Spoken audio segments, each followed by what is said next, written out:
மீண்டும் பத்திரிகைகளோடு சந்திப்பதில் மகிழ்ச்சி. என்றும் தாயகத்தில் இருந்து வெளியாகி இருக்கும் உதயன் விளம்பரி தினக்குரல், ஈழநாடு, காலை முரசு ஆகிய பத்திரிகைகளோடு உங்களை சந்திக்க போகின்றோம். இந்த பத்திரிகைகளில் இருக்கக்கூடிய மிக முக்கியமான செய்திகளை தெரிவு செய்து உங்களுக்கு தொகுத்து வழங்கலாம் என நினைக்கிறேன். இன்று 9ஆம் தேதி மே மாதம் 2025 வெள்ளிக்கிழமை. இந்த நாள் உங்கள் எல்லோருக்குமே பாதுகாப்பான இனிய நல்லதொரு நாளாக அமையட்டும். இலங்கையிலே உள்ளூராட்சி சபை தேர்தல் நடந்து முடிந்திருக்கிறது. இதன் பின்னர் நேற்றைய தினம் பாராளுமன்ற அமர்வு இடம்பெற்றது. அந்த அமர்வின் போது பல விடயங்கள் காரசாரமாக பேசப்பட்டிருக்கின்றன. அவை குறித்த பத்திரிகைகளில் விரிவாக பார்க்க முடிகிறது. எந்த ஒரு அணி போராட்டங்களால் வெற்றி பெற்று அல்லது போராட்டங்களால் விழிப்புணர்வை ஏற்படுத்தி மாற்றங்களை ஏற்படுத்தி இன்று ஆட்சியில் இருக்கிறதோ, அந்த அணி அந்த வந்திருக்கக்கூடிய பாதையை மறந்து அவர்கள் தெரிவித்திருக்கக்கூடிய சில கருத்துக்கள் பாராளுமன்றத்திலே விமர்சனத்தை பெற்றிருக்கிறது. குறிப்பாக சமூக வலைத்தளங்களால் எதுவும் ஆகாது, நேரடியாக எங்களுடைய நிர்வாக முறையை அணுகும்படி சொல்லியிருக்கக்கூடிய விடயமானது மிக பெரும் கண்டனத்தை பெற்றிருக்கிறது. காரணம், சமூக வலைத்தளங்களின் ஊடாக பரப்புரைகளை மேற்கொண்டு தற்போது ஆட்சிக்கு வந்தவர்களை இப்பொழுது அரசில் இருக்கக்கூடியவர்கள். கடந்த காலங்களிலே போராட்டம் ஒன்று இடம்பெறுகிறது என்றால் அந்த இடத்துக்கு சென்று போராட்டக்காரர்களோடு சேர்ந்து போராடியவர்கள் பாராளுமன்றத்தில் நேற்று தெரிவித்திருக்கிறார்கள், போராடிய பயனில்லை, எம்மை வந்து சந்தியுங்கள் என தெரிவித்திருக்கிறார்கள். எனவே இவ்வாறான விடயங்கள் பெரும் விமர்சனத்துக்குள்ளாகி இருக்கிறது. எனவே அவை சார்ந்து இன்றைய பத்திரிகைகளிலே பார்க்க முடிகிறது. உதயன் பத்திரிகையிலே இருக்கக்கூடிய தலைப்பு செய்தி, தமிழர்களை முடக்குவதற்கே காணி சுவீகரிப்பு நடவடிக்கை, கஜேந்திரகுமார் எம்பி தெரிவித்திருக்கிறார். தமிழர்களின் உரிமைகளை அங்கீகரிப்பதற்கு கடந்த அரசாங்கத்தை போல தற்போதைய அரசாங்கமும் தயாரில்லை. ஆதலால் தமிழ் மக்கள் எதிர்காலத்திலே போராடலாம் என்ற அச்சத்தால் தான் கரையோர காணிகளை சுவீகரிப்பதற்கு நடவடிக்கை எடுக்கப்பட்டிருப்பதாக நாடாளுமன்ற உறுப்பினர் கஜேந்திரகுமார் பொன்னம்பலம் தெரிவித்திருக்கிறார். முன்பக்க செய்திகளிலே போலீஸ் அலுவலகர் நீரில் மூழ்கி சாவு என்கின்ற விடயம் சொல்லப்பட்டிருக்கிறது. அதே நேரத்தில், அதாவது ஹெப்படிகுலாவ பகுதியிலே நீரில் மூழ்கி அவர் உயிரிழந்திருக்கிறார். யாழ்ப்பாணத்தைச் சேர்ந்த தமிழ் போலீஸ் உத்தியோகத்தராக இவர் இருக்கிறார். உள்ளூராட்சி சபைகளிலே ஜூன் 2க்கு முன்னர் ஆட்சி அமைக்குமாறு தேர்தல் ஆணைக்குழு வலியுறுத்தி இருக்கிறது. யாழ்ப்பாண சபைகளிலே ஆட்சி அமைக்க சங்கினுடைய ஆதரவை பெறுவதற்கு தமிழரசும் முன்னணியும் முஸ்தீப் என்கிற விடயம் சொல்லப்பட்டிருக்கிறது. காரணம், சங்கம் ஒரு விதத்திலே கூட்டமைப்பை சேர்ந்தவர்கள் தான். ஜனநாயக தேசிய கூட்டணியுடன் ஆட்சி அமைப்பது தொடர்பிலே பேச்சுவார்த்தை நடப்பதாக கஜேந்திரகுமார் எம்பி தெரிவித்திருக்கக்கூடிய விடயம், வெளிப்படையாக அவர் தெரிவித்திருக்கக்கூடிய விடயம் தலைப்பாக்கப்பட்டு அங்கே முன்பக்கத்தில் தரப்பட்டிருக்கிறது. ஆட்சி அமைப்பது தொடர்பிலே பேச்சுவார்த்தை, கஜேந்திரகுமார் எம்பி வெளிப்படை என்றே அங்கே தலைப்படப்பட்டிருக்கிறது. பயங்கரவாத தடை சட்டம் 3 மாதங்களில் நீக்கம், வெளிவார அமைச்சர் தெரிவிப்பு என்கின்ற விடயம் சொல்லப்பட்டிருக்கிறது. IPL தொடரிலே ட்ரோன் தாக்குதல் நடக்கலாம் என்கின்ற அச்சங்கள் அல்லது அதனை அண்டிய பகுதிகளில் நடைபெற்றிருக்கக்கூடிய ட்ரோன் தாக்குதல், அதாவது இந்தியா பாகிஸ்தான் மீது ட்ரோன் தாக்குதல் நடத்தி இருக்கிறது, பாகிஸ்தான் இந்தியா மீது ஆங்காங்கே சில இடங்களில் நடத்தி இருக்கிறது. எனவே இந்த அச்சம் காரணமாக இந்த IPL தொடர் பிற்போடப்பட்டிருப்பதாக அல்லது இடைநிறுத்தப்பட்டதாக அந்த செய்தியில் குறிப்பிடப்பட்டிருக்கிறது. கோவில் திருவிழாவிலே ஜானி தாக்கியதிலே 3 காயம் ஏற்பட்டிருக்கிறது. யாழ்ப்பாணம் தாவடி பகுதியில் உள்ள ஆலயம் ஒன்றிலே இந்த சம்பவம் பதிவாகி இருக்கிறது. பயங்கரவாத தடை சட்டம் சிறப்பு குழு இன்று கூடும் என்கின்ற விடயம் சொல்லப்பட்டிருக்கிறது. தேசிய மக்கள் சக்தியுடன் டீல் வைப்போர் துரோகிகள் என சட்டத்தரணி மணிவண்ணன் காட்டமாக தெரிவித்திருக்கக்கூடிய கருத்தையும் பார்க்க முடிகிறது. புதிய பாப்பரசர் நேற்று தெரிவாகி இருக்கிறார். அவரின் பெயர் 14ஆம் லியோ என குறிப்பிடப்பட்டிருக்கிறது. பாலும் தெளிதேனும் பாகும் பரப்பும் டீலும் கலந்துட்ட எங்கள் அரசியல் என்று முச்சந்தி முரளி கருத்து பதிவு செய்திருக்கிறார். பிறந்து 7 நாளியான பச்சிளம் சிசு துயரச்சாவடைந்திருக்கிறது. அந்த செய்தி முன்பக்கத்தில் பதிவாகி இருக்கிறது. நாம் வலிமையாக சொல்லக்கூடிய விடயம், சில சாவுகள், தவிர்க்கப்பட வேண்டிய சாவுகள் தவிர்க்க முடியாமல் பதிவாகும். அந்த செய்திகளை நாங்கள் இங்கே படிப்போம். அதற்காக ஒரு பக்கத்தையே ஒதுக்கி இருக்கிறது இன்றைய உதயன் பத்திரிகை. அதாவது பிறந்து 7 நாட்களான பச்சிளம் குழந்தை துயர சாவடைந்திருக்கிற விடயம், உளவு இயந்திரத்தில் சிக்கிய அராலியில் ஒருவர் உயிரிழந்திருக்கிற விடயம், திடீர் சுவையினம் காரணமாக பாலகன் பரிதாபமாக உயிரிழந்திருக்கிற விடயம், தோட்டத்துக்கு சென்றவர் மின்னல் தாக்கி உயிரிழந்திருக்கக்கூடிய சம்பவம் என பல செய்திகள் இங்கே மிக துன்பமான செய்திகளும் ஒரு புறம் பதிவாகி இருக்கிறது.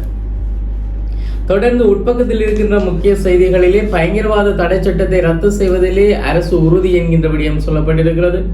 அதே நேரத்திலே பூகோள மோதலிலே இலங்கை தலையிடாது அமைச்சர் நலிந்த தெரிவித்திருக்கிற விடயம், ஐக்கிய மக்கள் சக்திக்கு ஐக்கிய தேசிய கட்சி கை கொடுக்கும் என்கின்ற விடயங்களும், சர்வஜன அதிகாரம் வித்தியாசமானது என்கின்ற தலைப்போடு உள்ளூராட்சி மன்றங்களிலே பெரும்பான்மையை பெறுவதற்காக தனது கட்சியான சர்வஜன அதிகாரம் எந்த அரசியல் கட்சியுடனும் கூட்டு வைக்காதென்று நாடாளுமன்ற உறுப்பினர் திலித் ஜேவீர தெரிவித்திருக்கக்கூடிய விடயம் பதிவாகி இருக்கிறது. மின் கட்டண திருத்தம் விரைவில் பிரேரணை பொது பயன்பாட்டு ஆணைக்குழு நம்பிக்கை வெளியிட்டிருக்கிறது. யாழிலே வீட்டுக்கு 135 ஆசனங்கள் கிடைக்க பெற்றிருக்கிறது. யாழ்ப்பாணம் மாவட்டத்திலே இலங்கை தமிழரசு கட்சி மொத்தமாக 88,443 வாக்குகளை பெற்றுள்ள நிலையில் மொத்தமாக 135 ஆசனங்களை கைப்பற்றியுள்ளது. அதற்கு அடுத்ததாக தேசிய மக்கள் சக்தி 56,615 வாக்குகளை பெற்று 81 ஆசனங்களை பெற்றிருக்கிறது. மூன்றாவது இடத்தில் அகில இலங்கை தமிழ் காங்கிரஸ் 51,046 வாக்குகளை மொத்தமாக பெற்றுள்ள நிலையில் 79 ஆசனங்களை பெற்றிருக்கிறது. எனவே தேசிய மக்கள் சக்தியை விட 2 ஆசனங்கள் அகில இலங்கை தமிழ் காங்கிரஸ் பெற்றிருக்கிறது. 2 ஆசனங்களை குறையவே பெற்றிருக்கிறது. இந்த நிலையிலே சிலர் காணொளிகள் பார்க்க கிடைத்திருந்தது. அவர்களுடைய காணொளிகளில் பல்வேறு விடயங்கள் வித்தியாசமாக பேசப்பட்டும் இருந்தது. அவற்றை நீங்களும் பார்த்திருப்பீர்கள். கற்பனை கதைகளையே கட்டவிழ்த்து விடுகின்றனர். கஜேந்திரகுமார் எம்பிக்கு அமைச்சர் வசந்த பதில் என்று ஒரு செய்தியையும் பார்க்க முடிகிறது. கசிப்புக்கும் பணத்துக்கும் தமிழர்கள் விலை போகவில்லை, அமைச்சர் பிமலுக்கு சுமந்திரன் பதிலடி என்கின்ற விடயம் சொல்லப்பட்டிருக்கிறது. நேற்றைய பாராளுமன்ற அமர்விலே தமிழரசு கட்சி கசிப்பும் பணமும் கொடுத்து வாக்கு பெற்றார்கள் என்கின்ற ஒரு விடயத்தை அவர் பதிவு செய்திருந்தார். சற்றும் எதிர்பாராத ஒரு கருத்து பதிவாக அந்த பதிவு அமைய பெற்றிருந்தது. எனவே இது அவர்களுக்கு பாராளுமன்ற தேர்தலிலே வாக்களித்த தமிழ் மக்கள் தங்களுடைய வாக்குகளை எவ்வாறு அளிக்கிறார்கள் என்பதையே அவர் சொன்னதாக பார்க்க வேண்டியதாக இருக்கிறது. கசிப்பு பணம் வழங்கியே தமிழரசு கட்சி தேர்தலிலே வாக்கு பெற்றது சபை முதல்வர் பிமல் ரத்நாயக்க குற்றம் சாட்டியிருக்கிறார். கடந்த பாராளுமன்ற தேர்தலிலே அவர்களுக்கு தமிழ் மக்கள் வாக்களிக்கும் போது உணர்வுபூர்வமாக வாக்களித்தார்கள் என இவர்கள் பதிவு செய்திருந்தார்கள். நல்லூரை சேர்ந்த தமிழ் போலீஸ் உத்தியோகத்தர் அனுராதபுரத்திலே நீரில் மூழ்கி உயிரிழந்திருக்கக்கூடிய துயர செய்தி பதிவாகி இருக்கிறது. வடக்கு மக்களின் காணிகளை அரசுடைமையாக்க முயற்சி, சபையிலே கஜேந்திரகுமார் எம்பி குற்றச்சாட்டு, பாராளுமன்ற இடையூறு, வெளியேற்றப்பட்ட அர்ஜுனா எம்பி என்கின்ற விடயம் சொல்லப்பட்டிருக்கிறது.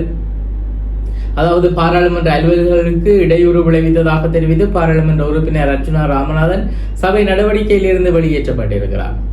அராலியில் உளவு இயந்திரத்தின் சக்கரத்துக்குள் அகப்பட்ட இளம் குடும்பஸ்தர் உயிரிழந்திருக்கக்கூடிய துயர செய்தி பார்க்க முடிகிறது.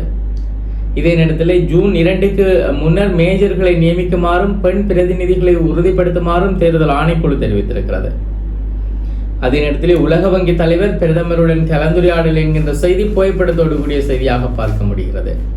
இலங்கையின் அபிவிருத்திக்கு உதவ உலக வங்கி இணக்கம் 3 வருடங்களுக்குள் $1 பில்லியன் நிதி என்கின்ற விடயங்களும், பகடிவதை சம்பவங்கள் தொடர்பில் அலட்சியம் காண்பித்த அதிகாரிகள் இலங்கை சட்டத்தரணிகள் சங்கம் கண்டனம் என்கின்ற விடயங்கள் சொல்லப்பட்டிருக்கின்றன. வடக்கு கிழக்கிலே காணி சுவீகரிப்பு வர்த்தமானியின் உள்நோக்கம் தெளிவுபடுத்த வேண்டும், ஸ்ரீதரன் எம்பி வலியுறுத்தி இருக்கிறார். கால அவகாசம் கேட்கப்பட்டிருக்கிறது அரசு தரப்பினால். இந்தியாவின் மகிழ்ச்சி துக்கமாக மாறும் எச்சரிக்கை விடுத்த பாகிஸ்தான் என்கின்ற விடயங்களும், லாகூர் விமான நிலையம் அருகே தொடர் குண்டுவெடிப்புகள், பல அடி உயரத்துக்கு இந்த கரும்புகை, அபாய ஒலி எழுப்பி எச்சரிக்கை, பீதியில் பாகிஸ்தான் மக்கள் என்கின்ற செய்தி வெளிநாட்டு செய்திகள் பக்கத்திலே பதிவாகி இருக்கிறது. வடக்கு கிழக்கில் தேசியத்தை நேசிக்கும் கட்சிகளை இணைத்து ஆட்சி அமைப்போம் என செல்வம் எம்பி தெரிவித்திருக்கிறார். கொட்டும் மழையிலும் மாணவிக்கு நீதி கோரி கொட்டாஞ்சேனையிலே அறவழி போராட்டம் இடம்பெற்றிருக்கிறது. நேற்றைய தினம் மிகவும் நாடு பூராகவும் பேசப்பட்ட விடயங்களில் இந்த விடயமும் ஒரு விடயமாக இருக்கிறது. வடக்கிலே 5940 ஏக்கர் காணி சுவீகரிக்கப்பட்டிருக்கிறது. திட்டமிட்ட சிங்கள குடியேற்றத்துக்கே என சொல்லப்பட்டிருக்கிறது. நாடாளுமன்றத்திலே கஜேந்திரகுமார் மற்றும் ரவிகரன் ஆகியோர் காட்டமாக தங்களுடைய வாதங்களை வைத்திருக்கிறார்கள். காணி சுவீகரிப்பு முயற்சியை உடன் நிறுத்துமாறு வலியுறுத்தி இருக்கிறார்கள். கடந்த கால கொடுங்கோல் ஆட்சியை அன்னூர் அரசும் பின்தொடர்கிறதா என கேள்வியும் அங்கே எழுப்பப்பட்டிருக்கிறது.